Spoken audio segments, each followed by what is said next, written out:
Comprendre les symptômes liés aux pertes de mémoire après un AVC.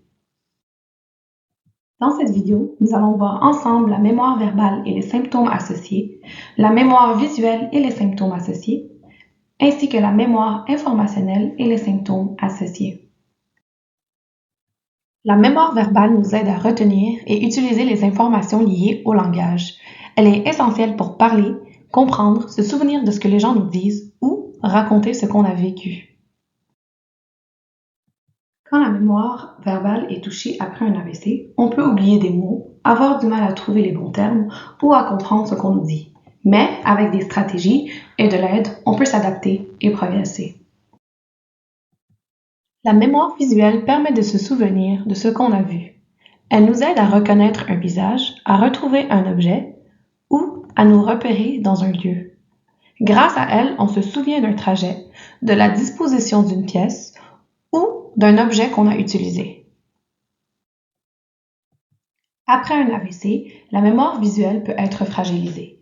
On peut se perdre dans un endroit familier, ne plus reconnaître quelqu'un ou chercher souvent ses affaires. Mais le cerveau peut apprendre à compenser. Avec de l'aide et des repères visuels, on peut retrouver de l'autonomie. La mémoire informationnelle permet de retenir des connaissances et des savoir-faire. Elle est essentielle pour apprendre, comprendre et appliquer ce qu'on a appris.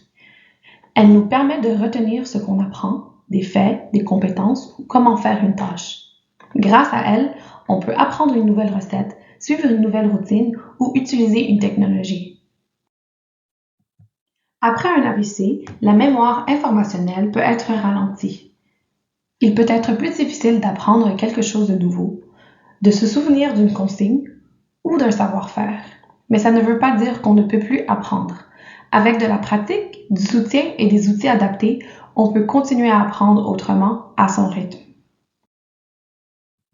Fais une pause et réfléchis. Essaie d'identifier les symptômes qui te ressemblent ou que tu vis en ce moment.